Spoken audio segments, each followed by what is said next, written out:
एक बार फिर से स्वागत है आपका अपने यूट्यूब चैनल मेडिसिन नॉलेज पर, जहां हम पाते हैं दवाइयों के बारे में संपूर्ण जानकारी। फ्रेंड्स, आज हम इस वीडियो में जानेंगे कि एक्यूट वाटरी डायरिया क्या होता है, ये क्यों होता है, इसके होने के कारण क्या हैं, इसके लक्षण क्या हैं। फ्रेंड्स, वीडियो को स्टार्ट करने से पहले अगर आपने अभी तक हमारे चैनल को सब्सक्राइब नहीं किया है तो हमारे चैनल को सब्सक्राइब कर बेल नोटिफिकेशन ऑन कर लें, नई वीडियो के आने की अपडेट आपको मिलती रहे। चलिए फ्रेंड्स,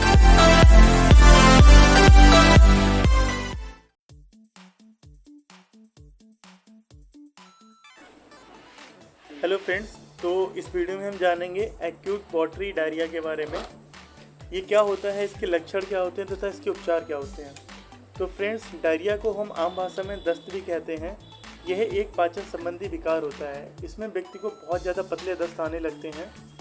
ये समस्या रोटा वायरस के कारण होती है, लेकिन कुछ मामलों में सल्मोनेला या फिर ई कोलाई जैसे जीवाणुओं के द्वारा डायरिया की समस्या भी होती है।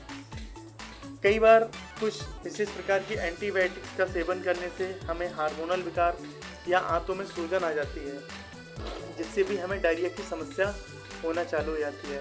जब भी किसी व्यक्ति को डायरिया की समस्या होती है तो उसको बहुत ज़्यादा पतले दस्त आना, पेट में दर्द होना, ऐसी समस्याएं देखने को मिलती हैं। चलिए फ्रेंड्स, अब हम जानते हैं कि डायरिया के टाइप क्या होते हैं, डायरिया कितने प्रकार का होता है। तो फ्रेंड्स, डायरिया 3 प्रकार का होता है। इसमें सबसे जो पहला डायरिया होता है उसे हम एक्यूट डायरिया कहते हैं। यह सबसे कॉमन प्रकार का डायरिया होता है, जिसमें पानी जैसा पतला दस्त होता है।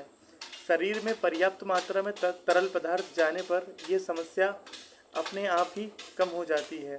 इसमें फ्रेंड्स होता क्या है एक्यूट डायरिया में, कि जब भी ये डायरिया होती है तो हम लोगों के बहुत ज़्यादा पतले दस्त आना चालू हो जाते हैं। इससे क्या होता है, शरीर में पानी की कमी हो जाती है, डिहाइड्रेशन हो जाता है, मुँह सूखना चालू हो जाता है और हमें बहुत ज़्यादा कमजोरी आना, चक्कर लगना, ये सब समस्याएं फेस करनी पड़ती हैं। तो जब भी ये दिक्कत होती है तो ज़्यादा से ज़्यादा पानी पिएं, नारियल का जूस पिएं और ग्लूकोन डी पिएं।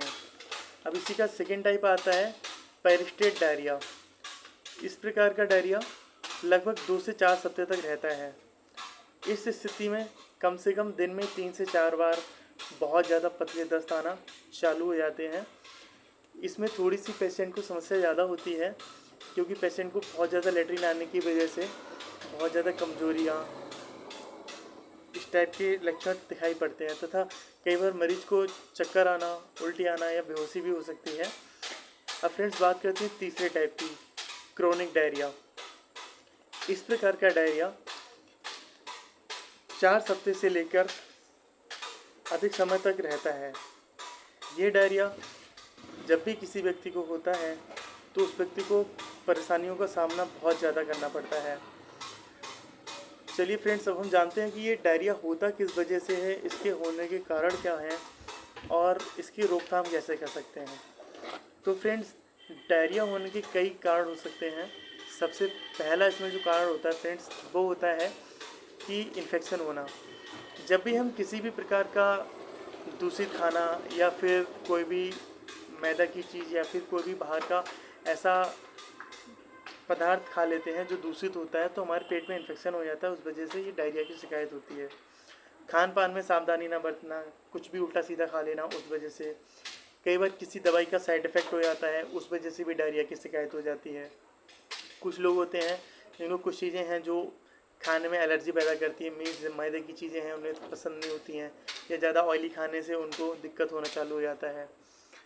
तो इसी को फ्रेंड्स हम फूड पॉइजनिंग भी कहते हैं, कि किसी व्यक्ति ने मान लीजिए शादी या बारात में गया, बहुत ज़्यादा तला भुना खा लिया या फिर कहीं का कोई दूषित भोजन ग्रहण कर लिया, तो उससे बहुत ज़्यादा इन्फेक्शन हो जाता है पेट में और पतली दस्त आना चालू हो जाती हैं। तो फ्रेंड्स, हम जानते हैं कि जब भी किसी व्यक्ति को डायरिया होता है तो उसको सामान्यतः क्या क्या लक्षण दिखाई पड़ते हैं। जब भी किसी व्यक्ति को डायरिया होगा तो उसका मल बहुत ज़्यादा पतला आने लगेगा, अत्यधिक मतली या उल्टी लगने लगेगा, पेट में दर्द होने लगेगा, सूजन होगा, पानी की कमी हो जाएगा, शरीर में बार बार बुखार आना जैसा लगेगा। कई लोगों के मल में खून भी आना लगता है। बदहजमी की शिकायत, यानी कि पेट भरा भरा लगना, गैस पास ना होना, ये सब समस्याएं उस मरीज को मालूम पड़ती हैं। तो फ्रेंड्स, ये सब सिम्टम और लक्षण देखने के बाद फिर हमें पता चलता है कि उस पेशेंट को डायरिया हो रखा है, तो उस पेशेंट को डायरिया ठीक करने के लिए किस किस प्रकार की दवाइयों का प्रयोग करते हैं जानते हैं। तो फ्रेंड्स अब हम जान लेते हैं कि जब भी ये दिक्कत किसी को होती है तो उसमें किस किस प्रकार की मेडिसिन का उपयोग किया जाता है। तो फ्रेंड्स इसमें सबसे पहले to reduce frequency of stool, दस्त को कम करने के लिए एक टैबलेट आती है जिसे हम लोपेरामाइड यानी कि लोपामाइड नाम से जानते हैं। ये टैबलेट 2 mg की होती है। जब दस्त बहुत ज़्यादा पतले होते हैं तो ये टैबलेट 2 टैबलेट एक साथ देने की सलाह दी जाती है। अगर ये टैबलेट ना हो तो इसके अलावा लोमोटिल टैबलेट आती है, उसमें भी लोपेरामाइड सॉल्ट होता है, आप वो भी ले सकते हैं। इसी के साथ साथ to increase the reabsorption of water, जब किसी भी व्यक्ति को डायरिया की शिकायत होती है तो उसमें पानी की कमी आती है। उस पानी की कमी को पूरा करने के लिए रिड्यूटॉल यानी कि रिसोकॉर्डल नाम की टैबलेट होती है 100 mg में। ये आंतों में वाटर का अब्जॉर्प्शन बढ़ा देती है। ये भी बीडी या टीडीएस में ले सकते हैं। इसी के साथ साथ कुछ एंटीबायोटिक्स का उपयोग किया जाता है जिसमें नॉर्फ्लेक्स टीजेड, ये टैबलेट बीडी यानी कि सुबह और शाम 2 टाइम लेने की सलाह दी जाती है। इसमें नॉर्फ्लॉक्सिन और टिनेडाजोल होता है। टिनेडाजोल जो होता है किसी किसी व्यक्ति के मल में जब ब्लड आना यानी खून आने लगता है तो उसको ठीक करने के काम में आता है। और इसी के साथ साथ फ्रेंड्स कई मरीज़ ऐसे होते हैं जिनको सिम्पटमेटिक प्रॉब्लम्स होती है, मतलब कोई मरीज़ होता है वो बोलता है हमारे पेट में एकदम से बहुत तेज़ से दर्द हो रहा है। तो ऐसे मरीज़ के लिए आप कोई भी एंटी स्पास्मोडिक यानी कि मेफ्टेल्स्पास या एक टैबलेट आता है एनाफोर्डान, ये एक टैबलेट टीडीएस सुबह दोपहर शाम दे सकते हैं। अगर आपके पास टैबलेट ना हो तो एनाफोर्डान का इंजेक्शन आता है, ये 2 cc यानी कि 2 ml IM दिया जाता है। इसी के साथ साथ जब किसी मरीज को बहुत ज़्यादा उल्टियाँ होती हैं तो उसको टैबलेट पेरिनॉर, एक टैबलेट एस्टेट देने की सलाह दी जाती है। इसी के साथ साथ कई और टैबलेट्स, अगर कई डॉक्टर्स पेरिनॉर ना दे के एमसेट टैबलेट एस्टेट देते हैं, या फिर कई डॉक्टर्स जब टैबलेट वर्क नहीं करती तो उसी का एक इंजेक्शन आता है एमसेट इंजेक्शन, ये इंजेक्शन 2 ml IM देने की सलाह भी देते हैं। ये सारा ट्रीटमेंट देने के बाद में सामान्यतः डायरिया ठीक हो जाता है। तथा इसी के साथ साथ जो हमारी आंत होती है उसमें जो गुड बैक्टीरियाज होते हैं उसको और इसी के साथ साथ जो आंतों में हमारे गुड बैक्टीरियाज होते हैं उनको दोबारा से रीग्रो करने के लिए कैप्सूल न्यूट्रिलिन बी, ये कैप्सूल सुबह दोपहर शाम तीनों टाइम लेने की सलाह दी जाती है।